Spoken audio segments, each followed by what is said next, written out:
Hi, everyone. Welcome. My name is Dana Howarth. I'm the Deputy Director of the New Mexico Caregivers Coalition. We're so excited to have you guys joining us today for the first session in our Leadership and Self-Care series for the month of April. This session is on building confidence and power.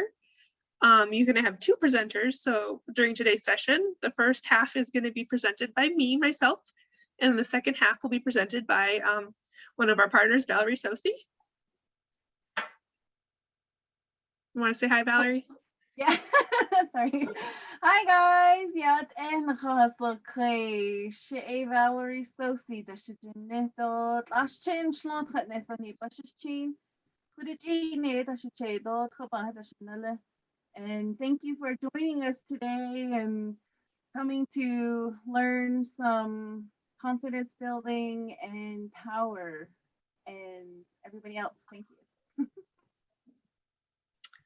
Thank you, Valerie. A quick hi from Bridget Cobb. She also works at the New Mexico Caregivers Coalition. She's going to be helping us by taking attendance and monitoring chat.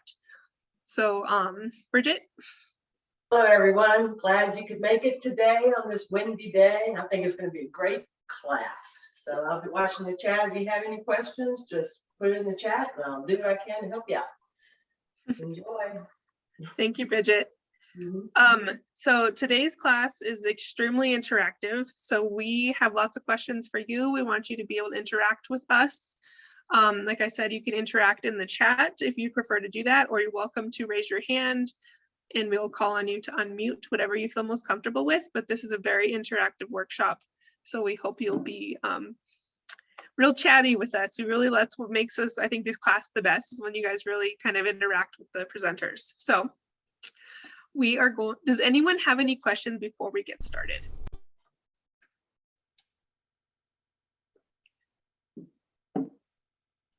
No? Okay, great. I'm going to pull up my slides and share my screen.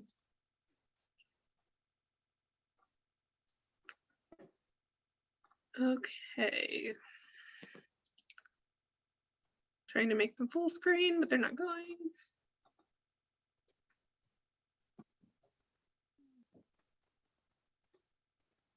Okay, did it change to full screen? Perfect, thanks, Bridget. Okay, so as I mentioned, today's session is building confidence and power.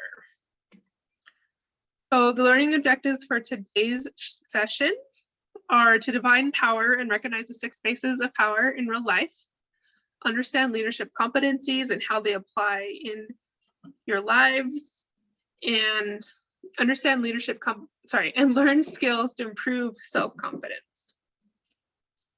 So first, we are going to start off with a quick discussion on defining power. So I want everyone to think about someone in your everyday life, someone you see on a regular basis that you see as powerful. So this should be someone that you know personally, someone you see regularly, someone that you're directly connected to. So now in the chat, share some characteristics that the person that came to mind has and why that influenced you to see them as powerful.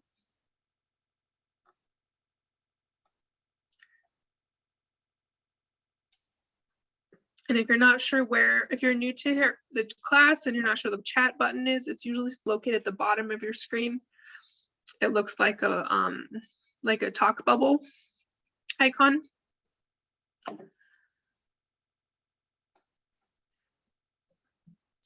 So what are some characteristics of someone that you know in your personal life, in your regular life, your everyday life, that you see as powerful, and why do you see them as powerful?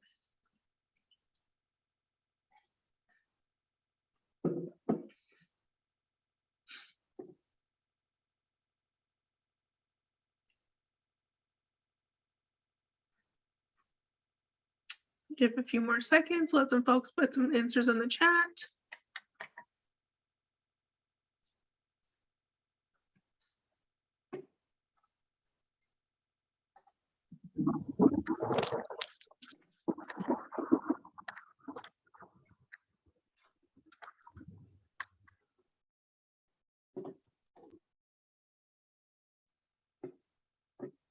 Okay, let me see so I have confident, sure of themselves, Navajo Nation leadership, having compassion, knowledge, cultural sensitivity, and competence, respectful, compassionate, sensitive, communicates effectively.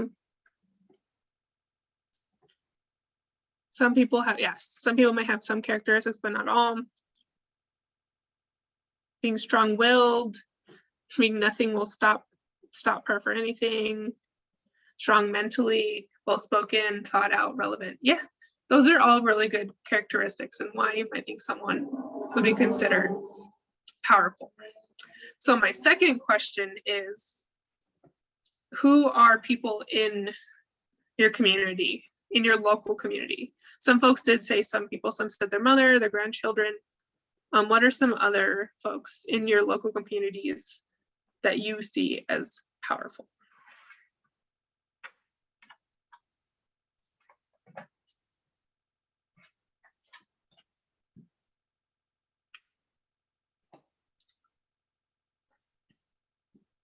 Who are specific people in your local community, whether it's in your family, in your work life, people you know around your game that are considered powerful. Some examples I've seen already in the chat are brothers and sisters, grandchildren, sister, mom, teachers, directors.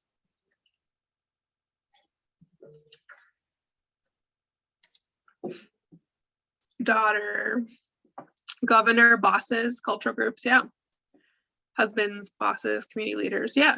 So the kind of the point of this exercise is to mention how wide of a range that pretty much anyone can be powerful. That list shows that there's people who are community leaders, governors, officers, people in higher power, higher levels of power that would be considered higher power because they're in government, versus people who are bosses. They might have some power because they might own a company and they have to supervise folks. But even your husbands, your children, your parents, your family members, everyone can be powerful. So thank you all for sharing in the chat. I appreciate the interaction. Now we're going to move on to the next slide. We're going to now discuss the bases of power. So there are 6 bases of power that were introduced by John French and Bertram Raven. Their first bases of power, which are legitimate, reward, expert, and referent and coercive, were introduced in 1959. And then 6 years later, they added their 6th power, which is informational power. So while the bases of power were introduced decades ago, which you would think seems like forever ago, they're still very relevant today. So I'm going to read each section. So legitimate power arises from the belief that a person has the formal right to make demands and to expect others to be compliant and obedient. Reward power results from one person's ability to compensate another for compliance. Expert power, based on a person's high levels of skill and knowledge. Referent power, the result of a person's perceived attractiveness, worthiness, and right to others' respect. Coercive power, this comes from the belief that a person can punish others for non-compliance. And lastly, informational power. This results from a person's ability to control the information that others need to accomplish something.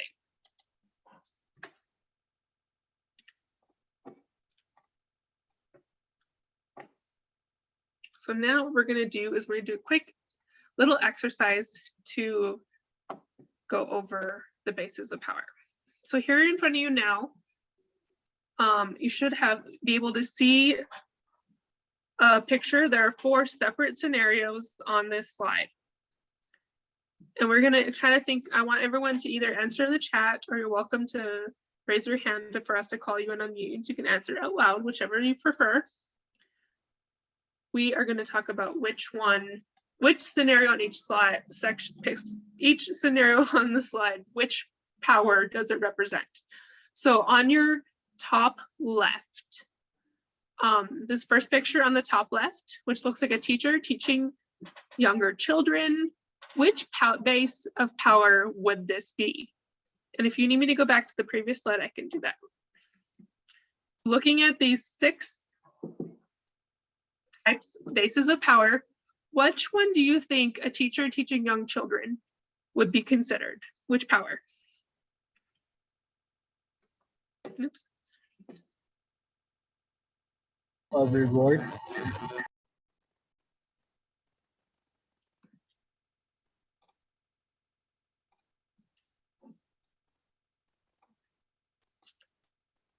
I think I heard reward, but it kind of cut out a little bit.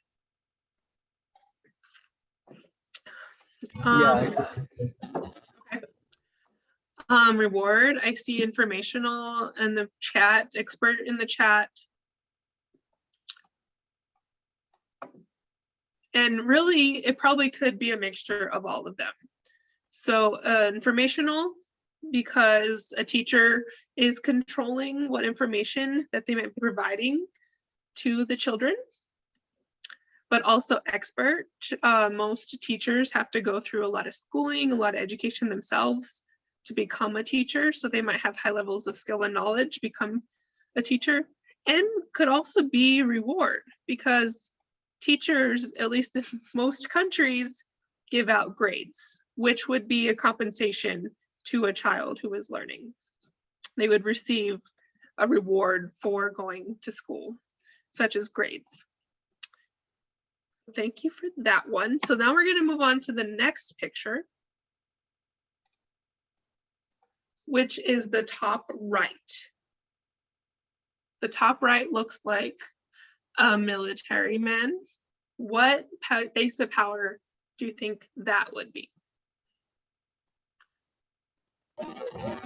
Legitimate. Which of the 6 bases of power?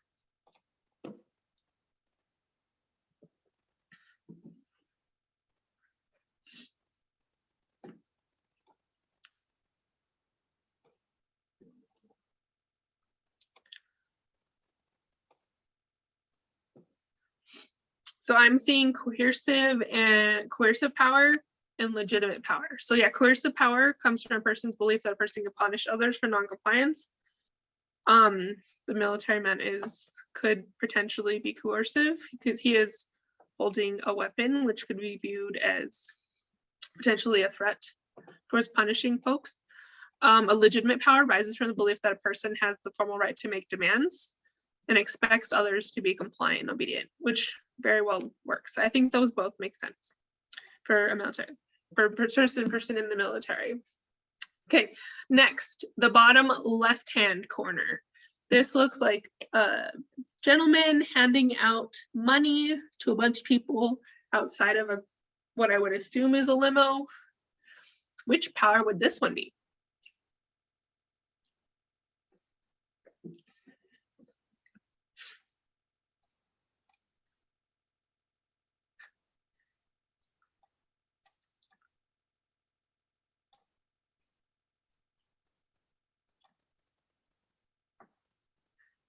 Reward power. I'm thinking it probably would reward power because the gentleman's physically like handing money right out the window to all the folks. He's kind of almost like buying their attention. However, as we're learning that it very well, one scenario could be several bases of power. Okay, and now lastly, the last bottom right-hand corner.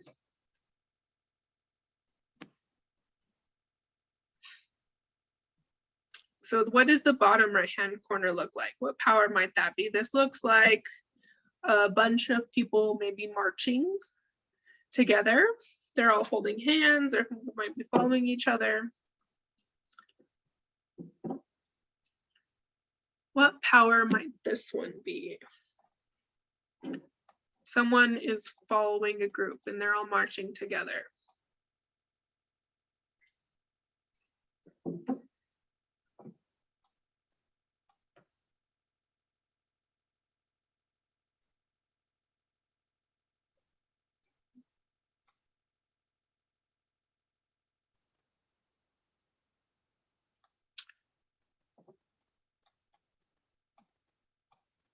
I can go back and forth between the picture. We're looking at the bottom right-hand one.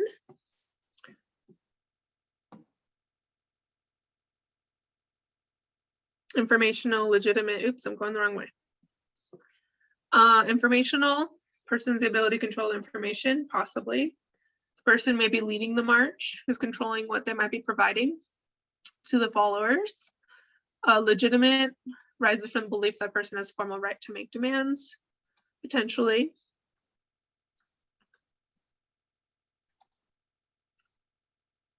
Referent, the person of a result of a person's perceived attractiveness, worthiness, right to others' respect, possibly. When I was actually looking up examples for these bases, one example that came up in a lot of the research was Oprah as a referent base of power, that she's perceived as having worthiness and right for others to respect her. So that could be a very possibility. Yeah.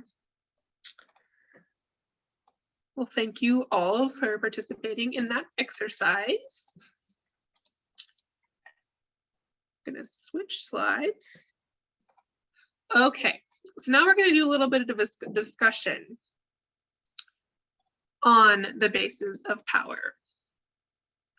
So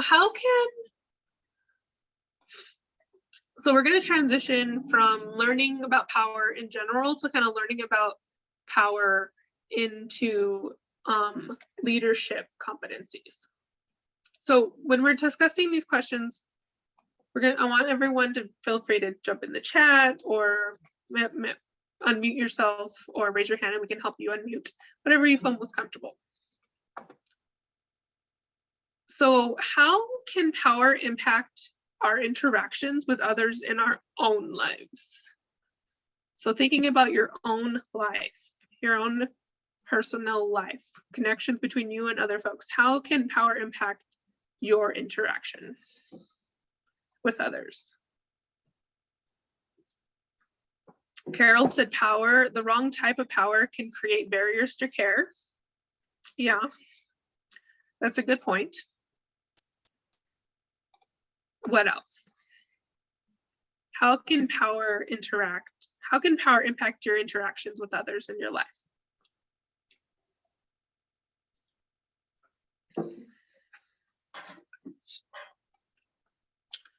My influence on others, others' influence on me. One's power can be hope for others. Yeah. Can also cause low self-esteem and confidence. Yeah. So I think that is a good point, Carol. Thank you. From how that can change based on who you're interacting with. In some scenarios, your power may need to be one way, like if you're speaking maybe to someone you're caring for, but your power may change if you're speaking to, let's say, your boss. Depending on who you are interacting in your life, which power is relevant could change, or how it impacts the conversations and the interactions you're having.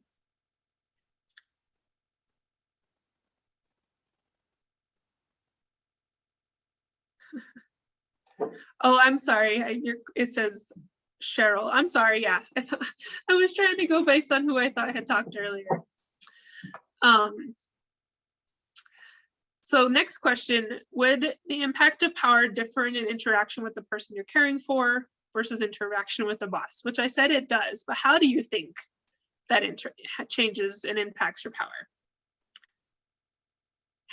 What could the impact of power, how does the impact of power differ in an interaction with someone you're caring for versus someone that you may be interacting with a boss or a supervisor?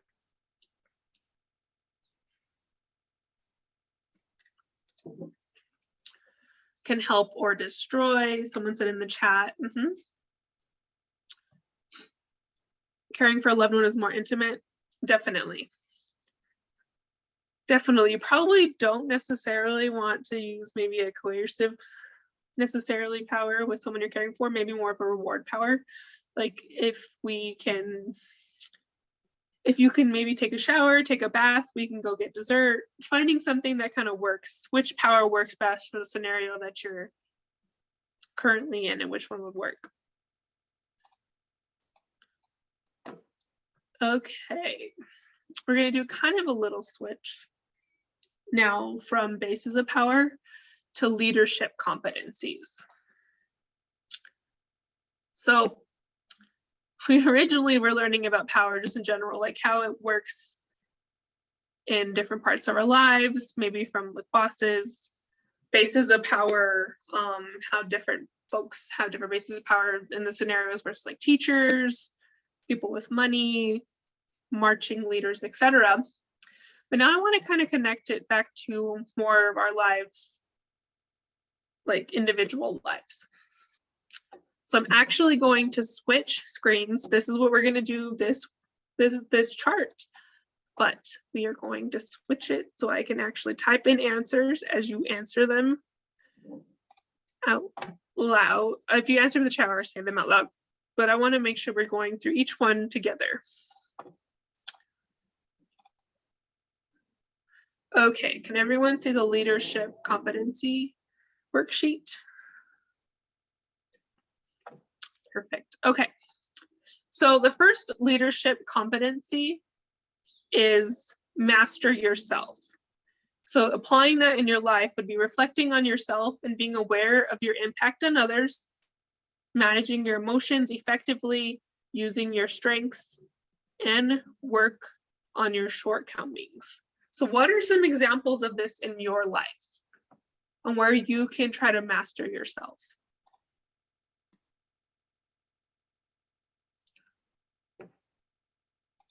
My chat disappeared.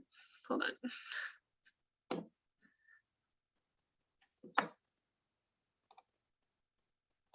Okay.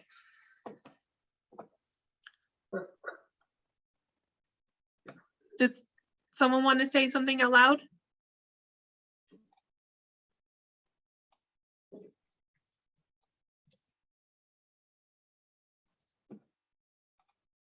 What are some examples in your life where you could reflect on yourself and be aware of your impact on others, managing your emotion, help you manage your emotions effectively? Cheryl wrote in the chat, listening to mindfulness videos, meditation and journaling.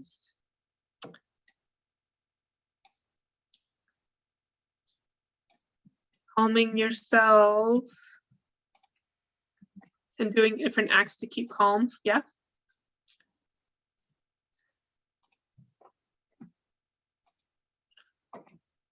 What are some things that you could do to work on your shortcomings?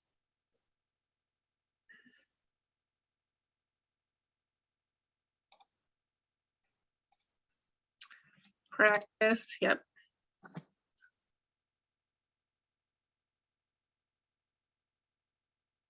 What else? Taking time to do self-care, yes. Asking for help. That's a very big important thing for caregivers. Always ask for help. You don't have to exhaust yourself. Accept criticism, build on strengths. Yep. Thank you for everyone's participation in that section. Oops. Not sure where that got small. Okay. Next one is seeing the big picture. So taking into account the bigger picture and how you are a part of a large organization or family. So I actually think that asking for help one could actually fit into this section. Asking other maybe family members or other organizations.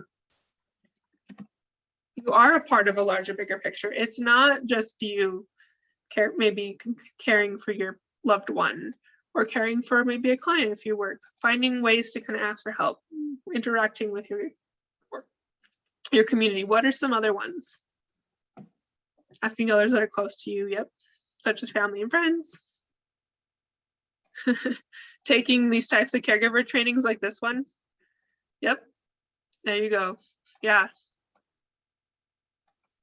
It's like, that's one thing you could, something easy you could do. Registering for trainings connects you to other people, connects you to organizations that might be able to provide some help, assistance.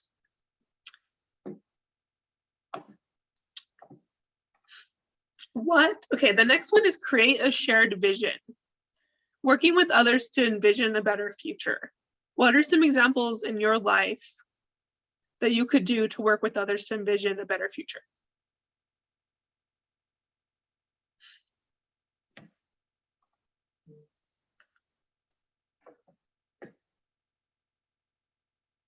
Be active in the community. Yep.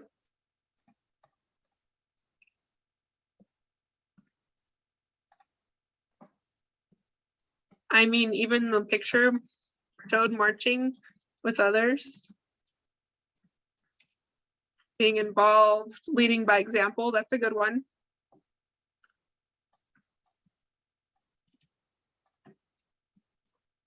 These are all great.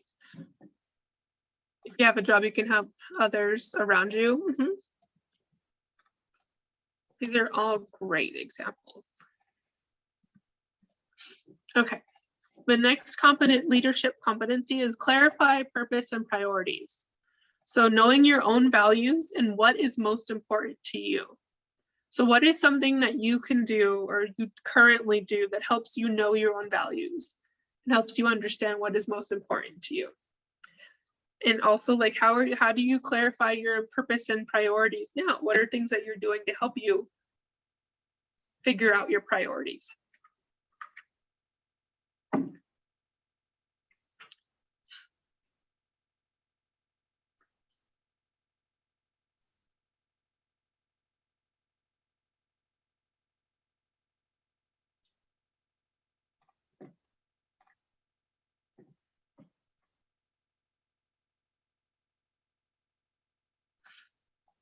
Your work lets you stay positive for your family and friends. Yeah. Oops.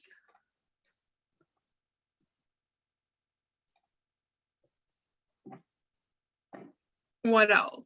What are some things else that you might do that helps you know your own values? Helps you understand what's most important to you?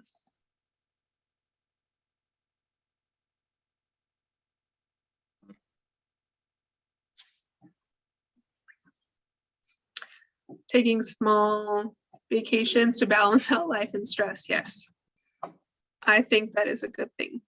Makes a big, that's a big point. And that connects back to the self-care, right? Making sure that you're taking care of yourself and your priorities. Sometimes it might be hard to take care of the person you care for if you're stressed. You need to have self-care to help balance yourself before you could help someone else. Okay, next page. Communicate effectively. So keeping conversations and meetings focused on outcomes, clarifying assumptions, beliefs, and feelings within yourselves and others. Shameless plug, I'm also teaching a communication class next Tuesday. So if you're not registered for that, feel free to join us for that one. What are some ways that you can help communicate effectively? Examples of communication, effective communication in your life. How do you make sure that you're clarifying your feelings within yourself and others? Helping maybe someone, the person you care for, clarifying their feelings. What are some examples of this?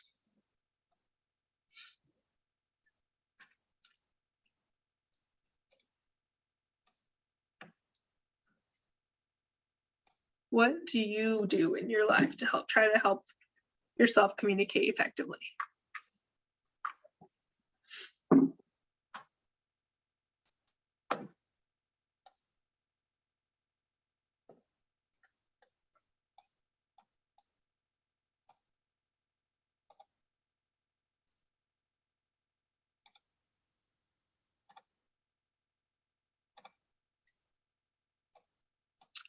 I know someone out there has an answer.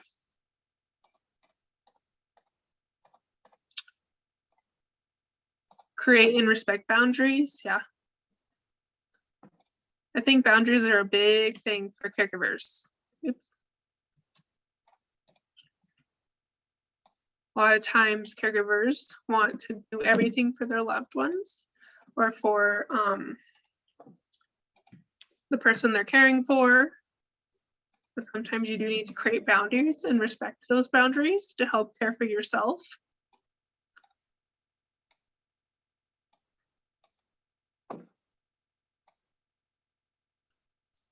Communication is something that I think we all have to do. And sometimes we have to always work on.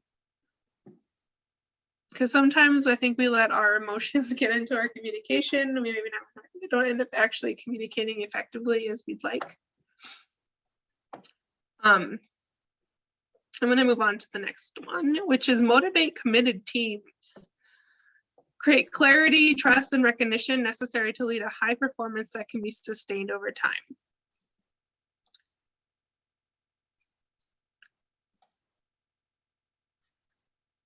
Yes, Cheryl, you're very true. Communication is definitely a lifelong skill that we need to continually work on. I think that is something that everyone, no matter how old or how young, have to continue to work on that because communication changes. Work together and build relationships with others, yes, definitely. I think this motivating committed teams could be kind of viewed as a way, maybe for the caregivers that care for loved ones, maybe kind of figuring out how to work with your family. If there's more than one of you that maybe has to share the responsibility of caring for your loved one, how you can work together to make sure your loved one's getting the care that they need. Trying to make sure not to get into arguments and trying to work with each other. Which then, speaking of arguments, that leads into the next one of negotiating conflict. Reaching agreements from which both sides can benefit. This is a very important thing when organizing care for someone. You want to make sure that everyone is in agreement, that everyone can benefit. You especially want to make sure that whatever you agree on is going to be beneficial to the person that needs the care. Cheryl said, at work, we have weekly huddle boards to ensure we are all on the same page. Huh, I'm very curious about this huddle board thing.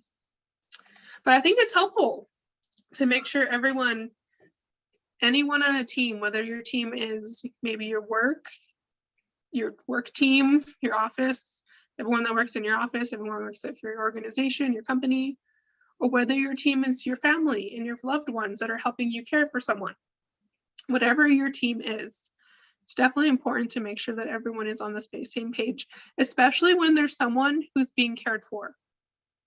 You don't want the person who's being cared for to maybe lose out on things that they need or not get the proper care because everyone else in the family might be having disagreements about what needs to be done. So the huddle board meetings have goals, tracking, and commitment for each staff to perform and succeed. I think that's a great idea. I feel like that could actually be helpful to not just businesses, but also for families to set commitments and make sure everyone is performing properly and helping care. Because I think that's one thing where we forget. A lot of times we're used to making these kind of agreements in work scenarios, but maybe we don't necessarily think about how that could be helpful to our home scenarios as well. I am going to write these two, writing notes and talking about it. Yep. Right. Goals, tracking, commitment. Thank you for sharing that.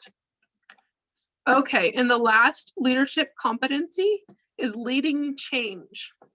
Enabling your team to own up to challenges and learn how to ask for help. That second point is the most important. Learn how to ask for help. I think most of the time caregivers forget to ask for help. They try to do everything themselves. You want to do everything for your loved one. You want to do everything for your client. But there's no shame in asking for help. Especially if it's like for physical things, you don't want to injure yourself. You don't want to get sick. If there's certain things that you need help with, ask, because you want to care for yourself. Because if you're not asking for help, you're not going to care for yourself, and then you could end up injured. You could end up sick. And then who's going to care for the person that needs care if you're not there to care for them?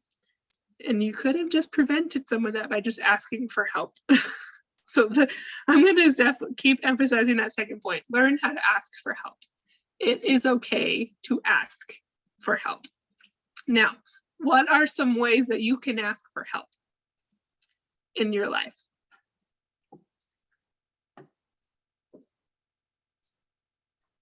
What are we going to put in this examples box of what you could do to learn how to ask for help?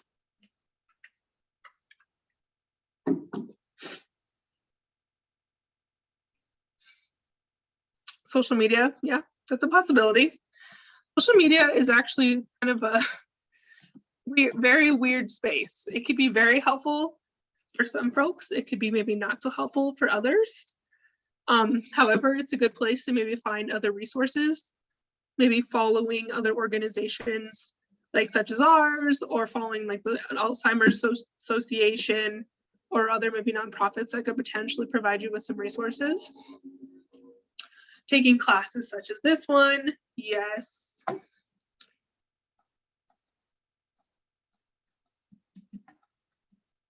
Let's see what else. Go to school, asking others, making phone calls, asking your family.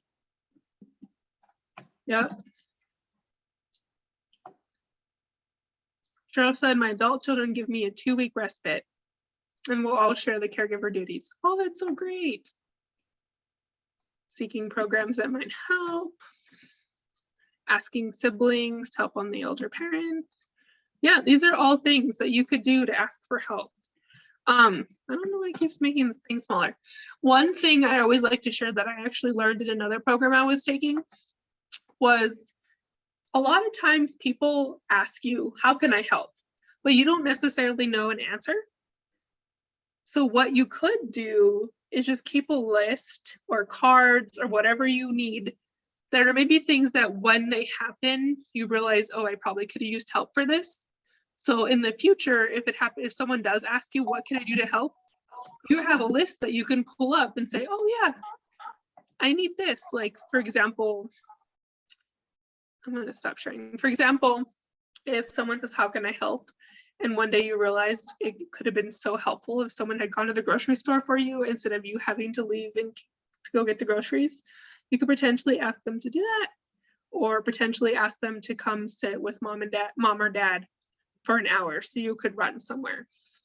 Just kind of thinking of things and keeping like a list so that when someone does ask, how can I help? You have an answer. Because if you keep telling them, no, I don't need help, no, I don't need help, eventually they may stop asking if you need help, but then you really are going to reach a point where you definitely need help. So always take the help when it's offered, and don't forget to ask if you need it. So even if someone doesn't offer, ask for the help. Someone will always be there to try to help. Bridget said, make a resource list. Valerie said, support groups. Mikey said, opening up to people and having that confidence and not to worry about rejection or being afraid of rejection. Yeah, very true. I think a lot of times that's why people don't ask, because they're scared to be rejected.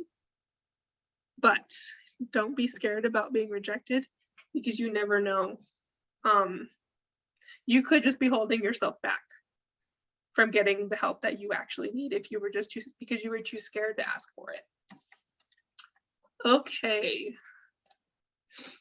So I'm going to do a few like discussion questions before I switch to our second part of the presentation by Valerie. So just kind of to go over and discuss a little review of those. Why do you think learning leadership competencies are important?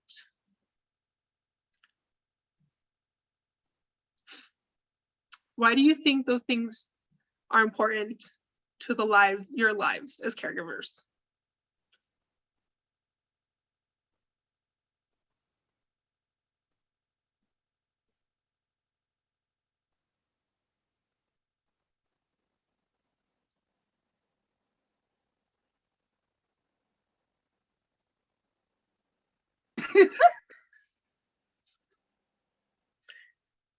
Teamwork makes the dream work. It takes a village. Team to meet a goal. Yeah, definitely. To know one's limitation, boundaries, be able to care for self as well as others. Those are very good points. Thank you, Cheryl and Arlene. The question is, why do you think these leadership competencies are important?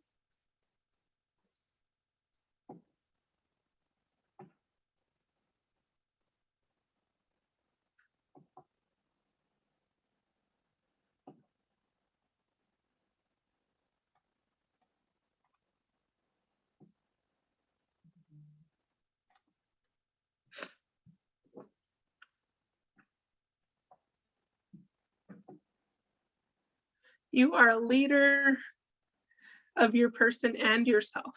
Very good point, Valerie.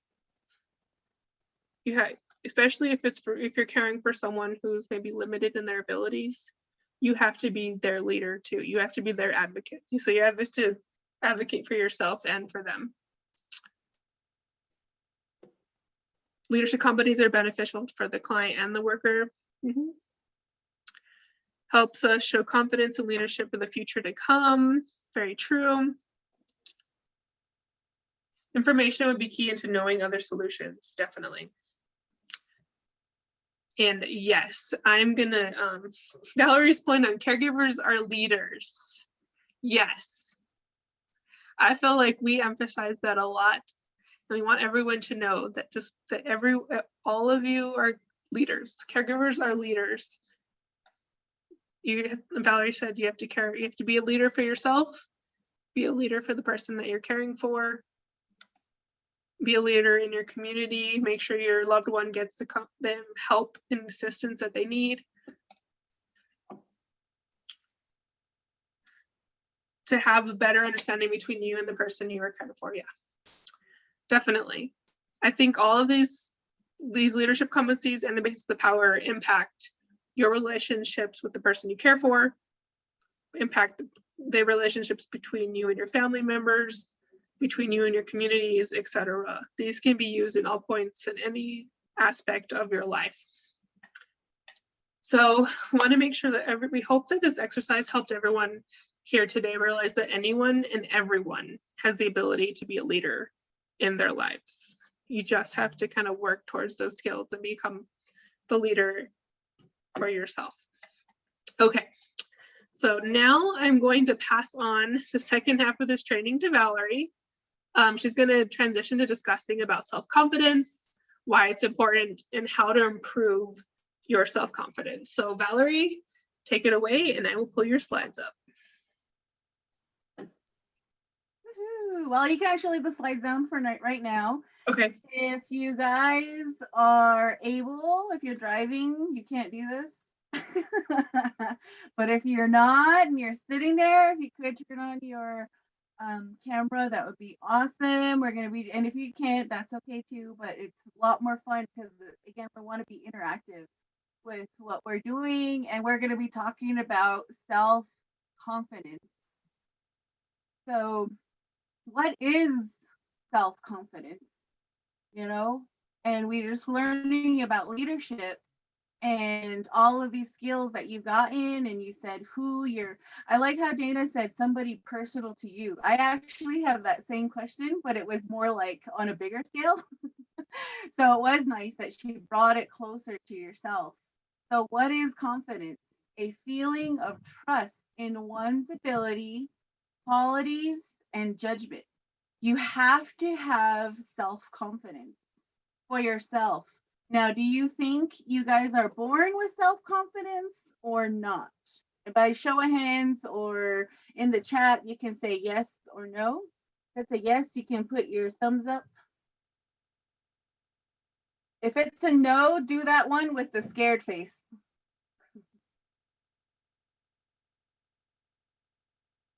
No, born with self-confidence. Oh, wow, we got yes, you guys think that you could be born with self-confidence and then not born with confidence. Looks like it's a little 50-50, right? Actually, did you know that confidence is actually, it's a skill. You have to learn to be You don't, and then how do you learn with anything else? I do love how Dana kept saying you have to grow, right? I kept hearing her say that. And she kept saying, I was like, wow, that is true. So if you're not growing, I just think you're dead because we're constantly have to learn, right? Especially with the time shift, with the seasons, with the morning. Maybe there's a new thing that's going on. So you actually have to learn confidence and you have to practice. The more practice you get, the more confident you are. And looking at the people that you guys saw in your community or your family, I was looking more like again on a broad spectrum, like look at Obama. Do you really think that he just got up and started speaking so eloquently, and he went to school, he did all these things. Same thing for Oprah, right? Did she just start talking? If you really know her story, she actually comes from slavery, which is crazy. And now she's this like big star, right? And she's able to talk to people with compassion, but she had to learn those skills.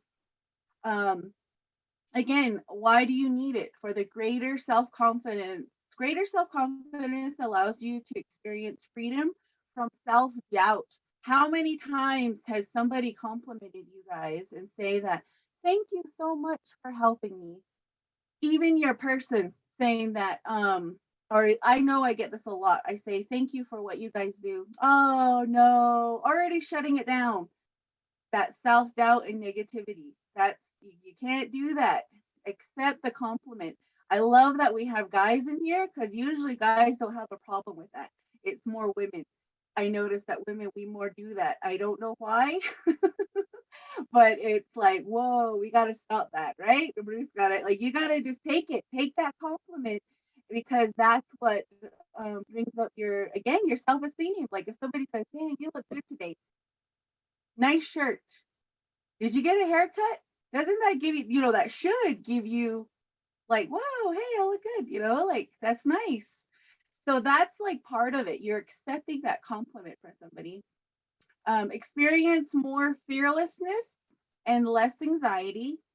Greater confidence makes you willing to make smart risks and more able to move outside your comfort zone. Having greater freedom and social anxiety. I think one of those is again, depending on where you're at in your caregiver abilities, you might have to give your person a shot. How many people are confident with that? Like if you're doing it now, if you're not doing it, would you be confident? You'd be a little scared, right? Because you don't want to hurt your person. You take those classes and that. So you have to build that confidence for you to be able to get to that level. And then Dana, if we can go ahead and get that slide up now. The second slide, I think it's 12. On my side, it says 12. Nice. Yes, that one. So self-confidence and confident behavior, and then there's behavioral associated with low self-confidence.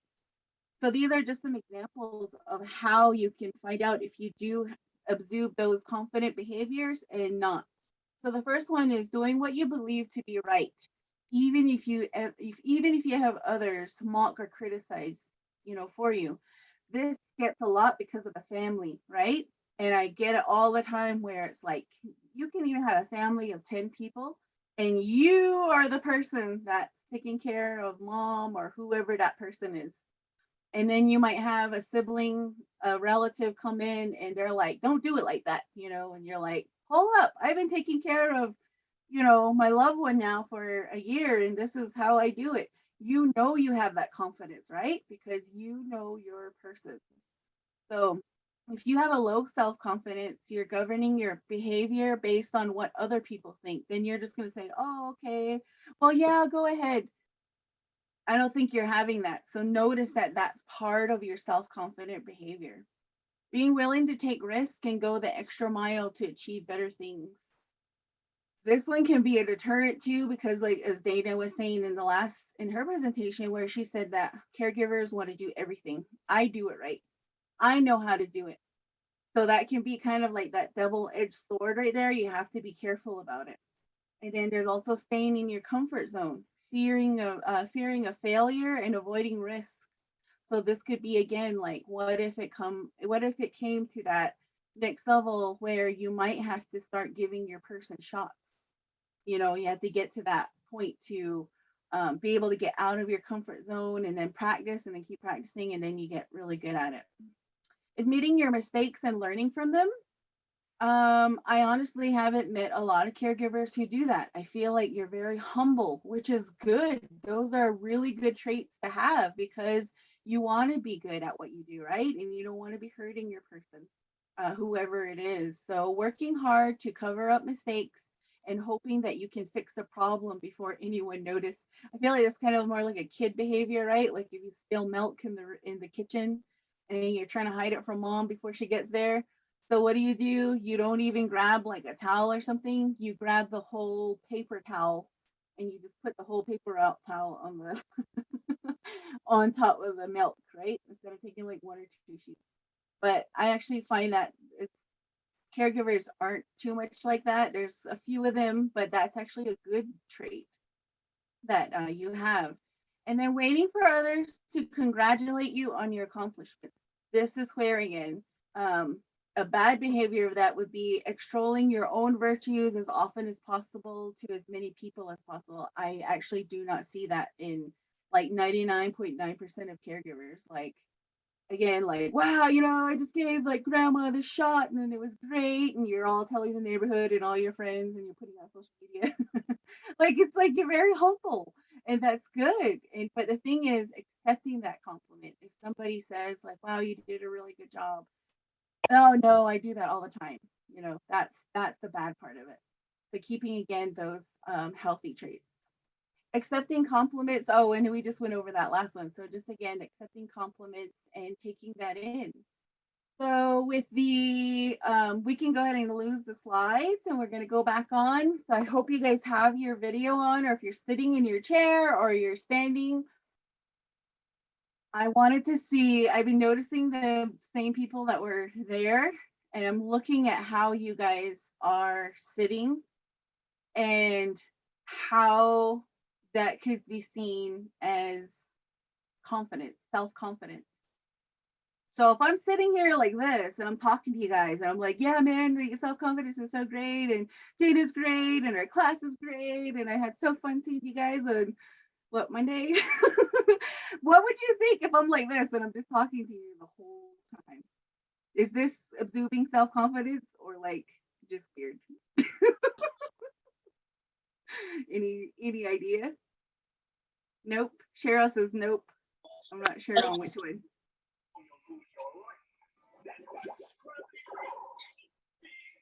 Nothing. So if you part of self-confidence, and if you need it, oh, there you go. Dana says it's giving arrogance, not having self-confidence. So maybe it would, right? If somebody was sitting like that, they would actually want to have that. Or you're like, usually you'll see somebody maybe at a desk and they're like this, and then they'll have their foot up on the desk, right? But wouldn't you see that person be more confident versus like, notice your own shoulders. How are you sitting right now? Are you kind of to one side, another side? Are you leaning forward? Are you leaning back? Look at your shoulders. Is your shoulders to one side or the other side? Are you leaning on something? So normally if you're exuding your body language, you would be in a real stable seat, right? So if somebody came over and like kind of pushed you, you'd be able to like not, you're like, hey, what's that? You know, if you were unstable, then you would kind of fall over. So if you want to have, it's so funny because if you want to have self-confidence and let's say you're going to an interview, or we can say again that if you have, again, for the shot, sitting like this or standing like this for 2 minutes can actually give you confidence. 2 minutes and you're like this. The idea is that your body, yourself, is taking up room. So if you ever need to get confidence, you would actually do this so that your testosterone level will actually heighten, and that's what actually gives you a little bit more of that edge, right? Same thing if you do the power Superman stance. You're standing there like Superman. That's authoritative, right? We're talking about the soldier in that last picture. So if you're standing there, this is a power pose. So if you do this again for 2 minutes, your confidence level will actually go up. Right now in the screens, we have these little things. If you're taking up space, even in this little bubble that we have here, as much space as you can, your confidence will actually go up because you're taking space. If somebody is not feeling self-confident and you see them and they walk in and they're like this and then they have their head down, would you see that person is having confidence?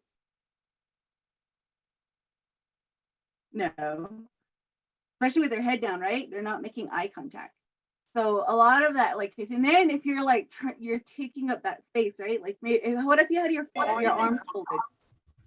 Would that be a self-confidence stance? Kind of, right? It seems like it's more defensive. Sometimes I see that. Like, so if you're talking with somebody, that body language, and you're saying, and you're like this, and then depending on how their voice is and what you're talking about, they're probably blocking you off most often. So that's how you can tell with the body language. Let me see.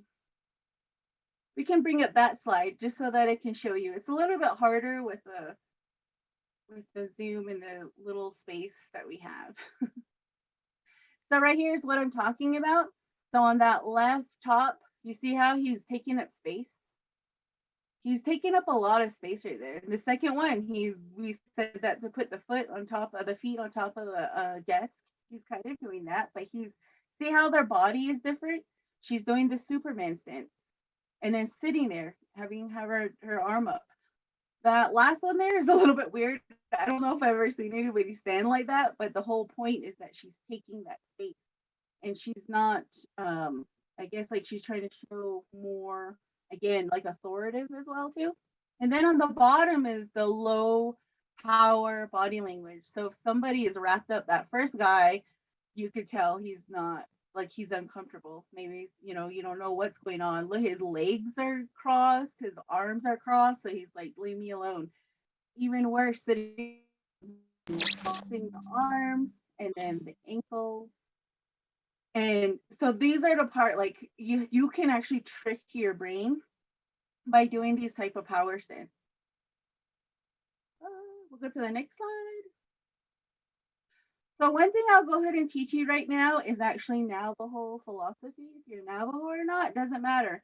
The same philosophy is actually very important to know about how to have confidence for yourself. So the first part is mindset. If you're going to do anything, right, what do? Where are those thoughts at? They're going to be in your mind. So when they're in your mind, you're thinking. What are you thinking about? What is an obstacle that you have? You're thinking about that. And then it's like, okay, what negative things are there thinking of yourself? So are they positive things? Is it worry or is it negative things?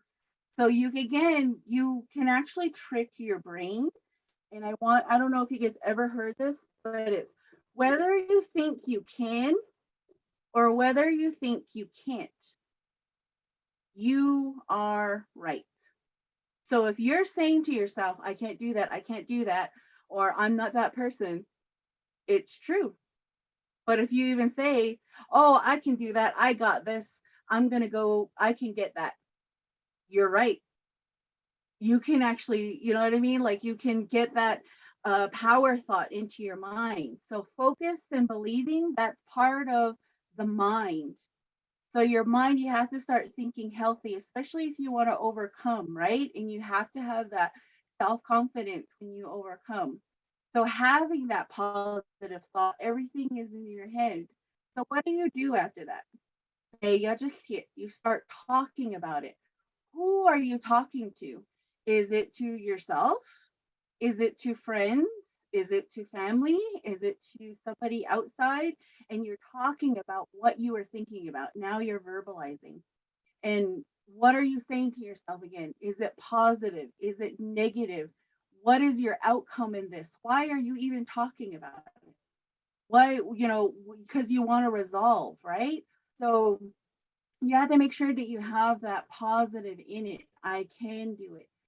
When you start doing that to your body, your mind, or even your mind, you can't be happy and you can't be sad at the same time. You can't, the brain can't do it. Now you can be happy at first and then something happens and then you get sad, but you can't be the same, like two different emotions at the same time. It has to be one or the other. So would you rather, again, what are you saying? What do you want to overcome because you need that confidence to get over, whatever the obstacle is. So you start saying, I can do this. How am I going to get there? And again, what are these questions that you're asking? Who do I go to? Where do I go? What do I do? What do you think? How can I get this? So those questions, you're verbalizing it because it's coming from all your thoughts now. The next part of it again is your vision. If you were to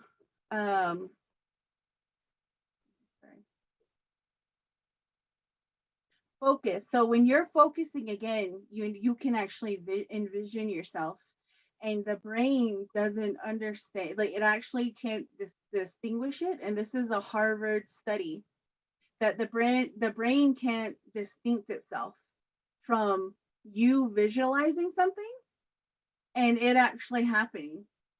So if your obstacle again is like, oh, well, I have to give, my person a shot, I'm freaking out, but you need to visualize again, you have to be positive in it to say, I'm going to do it. Like, I'm not going to bust a vein, or I'm not going to have to go from the right arm to the left arm to where all these other veins are, right? You're like, no, I want to get it on that first shot. You're kind of psyching yourself up into that. And then you start putting yourself into that motion to where, okay, what can I do to get confidence? I want to get a shot. Okay, I can do it. Visualize yourself. Wow, maybe you've seen it because you were doing the training, and you saw the nurse went there like 1 minute and she just did it so fast, and you're like, whoa, I want to get to that level so I don't hurt, my person, or whatever your obstacle is. And then you can use those physical body structures again. Okay, standing there for 2 minutes, standing there for 2 minutes, and just kind of shaking that out so you can build that confidence again in yourself that you can actually do it. And then you feel yourself having it and accomplishing it. So this vision and doing, right, is coming out. That's actually ajila. So you're doing the work. You were thinking about it, start talking about it and what your plan was, and now you've done it. So that's like part of like what you have to do to gain your confidence and get you through whatever you have to do. And let's see, we're going to do a little bit of exercise right now too. I'm trying to look at my time. Oh, okay, cool. So we're going to go ahead and do a little exercise on that just to give you an idea of how powerful your mind is, how powerful your body is, how powerful you can actually change yourself into not being confident to having that self-confidence, especially when you're going to go over your obstacle, whatever it is. So we can actually lose the slide, Dana. So the first part will be, you can go ahead and close your eyes, but if you don't want to, that's fine, but it's better. Again, we're doing the visualization, right? So I want you to go ahead and close your eyes, and I want you to think about your obstacle. What's been on your mind? What's something that you need to overcome? What's something that's kind of bothering you that you're just like, how can I get over this? So I want you to close your eyes and just think about that. Think about whatever it is that you want to conquer. And now I want you to go ahead and put your hand out, and you can put it out far or you can put it right by you. I want you to hold your hand open.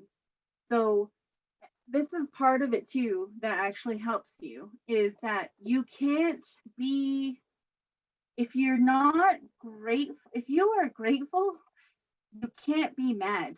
Again, our brains are so powerful, but you can't be, again, happy and sad at the same time.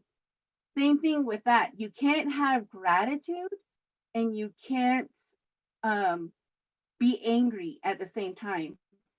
So again, you have your arm, your hand open, and now I want you to think of three things that you are grateful for. There's so many things to be grateful for, right? Think about those three things that you're grateful for. It can be very basic, it can be very big. I feel like one of my things would be like, I'm grateful to come into class today because I'm learning something new. It can be, I woke up this morning. I'm so grateful that I don't have physical ailments. I'm so grateful that I'm able to be here for my person. I'm so grateful that I was able to have breakfast this morning, or maybe like hot breakfast. Whatever it is, you want to get those three things that you're grateful for. And then I want you to open your other hand now, depending on if you had the other hand. What Get three more things. What are you grateful for? Or what are you proud of? If you were to be proud right now and you allow yourself to feel proud, what can you say that you're proud of? Think of those things. And it can be from childhood, it can be from like mid school, it can be like, yesterday. Think of that. Like, what are you proud of? And I want you to feel those in your hand. Now, when you're grateful, did you notice how you're breathing? And even with how proud you are right now, did you notice something in your body? Start noticing that. Did your posture change? Did your breathing change? Did a feeling in you change? Think about that because that's what's going to give you that lift that you need, right? To overcome. And now I want you to get one more. How about something on how to get excited? Get excited about something. Three things. What are you excited about? Again, when were you excited? Was it during when, before the pandemic and we had the games? Was it at Super Bowl because the Chargers won? Well, Super Bowl again because you saw your high school, concert dreams come true. Is it like, what is it? What did you get excited about? Feel that into your body again. And I want you to take that first hand and I want you to put it into your heart. Put that feeling right into your heart. Now that other hand that you were feeling grateful for, put that into your heart again. Where's that excitement that you were talking about? Put your hand out again. Put that excitement into your heart. I hopefully you guys were able to get three each. Keep putting that gratefulness, that proudness, and allow yourself to get there because that's your life. You have those. That's what gave you strength. That's what gives you life. It gives like purpose to what you're doing. And those are the things that can help uplift you to gain more self confidence for you to be able to overcome what you can and where you want to go. So those are the things that's just kind of like, and then the thing too is we need to learn how to ask better questions. So when you're doing these exercises and you're in that part, right? There was it so in that part when you were verbalizing and who you were talking to, and even if it's to yourself, what questions did you ask? If you asked an ugly question, most likely you're going to get an ugly answer. How come I'm always the only one taking care of so and so? That's an ugly question because you're not going to get a lot, right? What about how grateful am I that I'm able to take care of my person? That for whatever reason, like if somebody wasn't here for my person, who would take care of them? I'm grateful for that. You have to switch those type of questions around, especially when things get hard. That can help too to uplift your spirit and let you know that you are a really good, however it's going, that it's going to be uplifting to you to keep building your self confidence. Another one is like, why can't I lose weight? That's not a really good question. Because you're going to get an ugly answer, right? So you're like, well, maybe because I ate cake this morning. Another good question that you could be asking yourself is, why is it I'm always making great decisions, healthy choices? Why is it that I'm so good at what I do? Why is it that I like to get up early in the morning? Because your brain is going to get those, it wants to answer those questions. You need to elevate those questions, get better at those questions. So that can actually lift you up versus bringing you down. There's too many people bringing us down. So in that way, you could even look to your faith, who and however you think about it. If they are as powerful and as much devotion as you are giving, I'm pretty sure when you go to those spaces for your higher power and stuff like that, they're not putting you down, right? Like, oh, you're here again. Like, what are you doing here?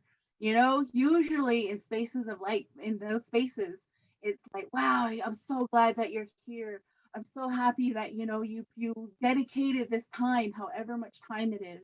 If it's meditating, if it's praying, if it's allowing yourself to give permission to yourself, even for 5 minutes, 3 minutes, to think about these things that can elevate you and asking yourself the right questions so you can go on a better path. Especially when we have those, you know, I know it's a lot of time we get down on ourselves when we're caregivers. And even that, like what Mikey said, I thought that was very brave because a lot of us don't want to talk to others, right? Because you're making yourself vulnerable. So that's so helpful for yourself that you can prosper. So in Navajo, we always say, "Atahuelya." What does that mean? That means take care of yourself. Self-confidence and leadership and power, you guys are all of that. That is who you are. You have to embrace that because it's not just for yourself, it's for your person and for your family. Because like I said, a lot of times there might be 10 siblings and you are the lucky winner. So just having that, it helps to kind of like get out of that rut and get in there. Oh, thank you, Cheryl. And I think I'm getting to that part where it's just like we're at our end here. And just reminding you guys again that this is a skill. Are we going to be Obamas and Oprahs when we get out of this class? Because we did, 30 minutes of power and 30 minutes of self-confidence. We're going to get there. You have to keep doing it. You have to get these good habits for yourself and, get your way through it and just let you know that, we're all here to help with what you might need. And that's good. I really want you guys to put up your hand down, whichever hand you want. You can do both of them if you want. Put it straight up, and I want your hand to go back and go up. So it can be both of them, or it can be one of them. And now I want you to put it up to the ceiling. Now bend your elbow and give yourself a pat on the back. I want you to give yourself a pat on the back because you made it to today. You're learning to grow. You're taking a chance on what we're doing here and how you can build a community for caregivers. You're not alone, and we're here to help you and empower you so that you can do the amazing job that you guys do. It's really, really much appreciated. And I for everything that you do. You're taking care of taking care of my mom, you're taking care of my dad, you're taking care of my Nolly, Bahans, and I thank you so much for that. So thank you, Dana. Thank you so much for that, Valerie. That was really helpful. I'm going to remember that if you ask ugly questions, you're going to get ugly answers. I feel like that's a very important thing. Even for myself, I've always been the kind of person that always thinks the negative first. So I need to remind myself to think positive self-talk, not negative self-talk. And if I'm asking myself the ugly questions, I'm going to give myself ugly answers. So I have to work on that myself. So thank you so much for all of that. So we are nearing the end. I'm going to pull my slides back up. We're going to do a little review. discussion to kind of bring back together my section with Valerie's section of today's training. So let me pull my slides up. So now that we've reached the end, how do you think bases of power, leadership competencies, and self-confidence connect? Why do you think me and Valerie chose to include these 3 topics in one training? Why do you think the 3 of these topics were in this one training? How do they connect? And you can put them in the chat, or you can unmute yourself and share out loud, whichever you're most comfortable with. Oops. Trying to bring up the chat, but won't let me. So someone else is going to have to read the chat for me.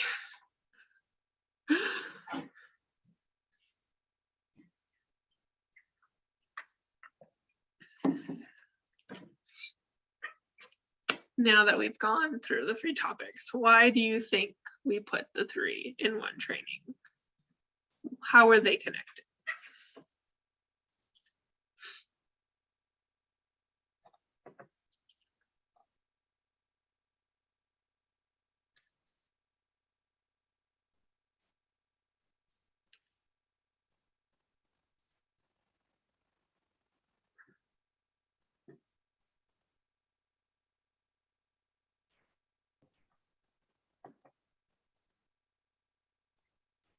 If you could read the chat for me, Valerie, since it wouldn't let me find it.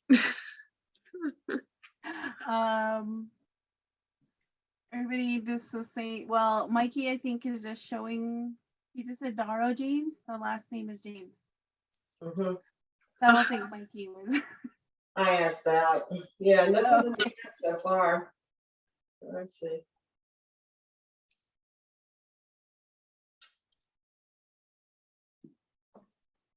I think as caregivers, again, you don't think what you're doing is significant. And that might be the reason why it's hard to answer. But like I said, it's amazing what caregivers do. The work that it goes in, it's work. And a lot of us, we're not getting paid for it, right? Like, it's lucky if you can do that. And even if you're not, like, it can be rough. It's work. You do a lot of stuff. And it's not just physically, it's mentally, it's spiritually. Because a lot of us, we're taking care of somebody that's so close to us. And that's why, like I was saying, like, the leadership is important.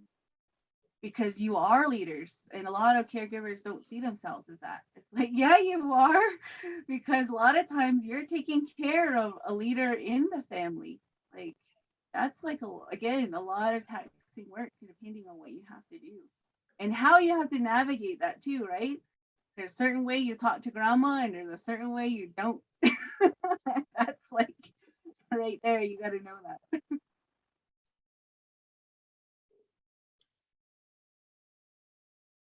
Oh, okay. So Mike says these topics. Oh wait, I'm sorry. Let me go back. So Gloria says you can use all 3 every day in caregiving. Totally. Mikey says these topics that put together because of the motive and the connection they have. Bruce says they're all prime examples of what we need to moving forward to a better future. Absolutely. Cheryl says one of my friends went through gastric surgery, and through her counseling, they referred to the negative thoughts as the fat brain and how the person used to think. Thank you for allowing me to share. Absolutely. Yes, thank you, everyone. And then one last question. So what are your key takeaways from this training? What are the things that stood out to you the most? Whatever part of the training that you think you're taking with you that's going to stick with you once we end today's session. What are those things that really stuck with you or really clicked in your brain? What are the things that you're going to take away from today's training the most? Well, Cheryl said all 3 need to all work in harmony holistically. That's a good point. Yes. Mhm. Positive vibes and to continue learning was the end of that thought. Before that, Alani had they're all the same. They are all the same, the main point. Mhm.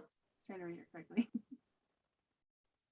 Yeah, for sure. All three bases of power, leadership, competencies, and self-confidence all kind of intertwine into each other. Which is why we included them together. You kind of have to have a little bit of all of them to really have effective kind of leadership in your life.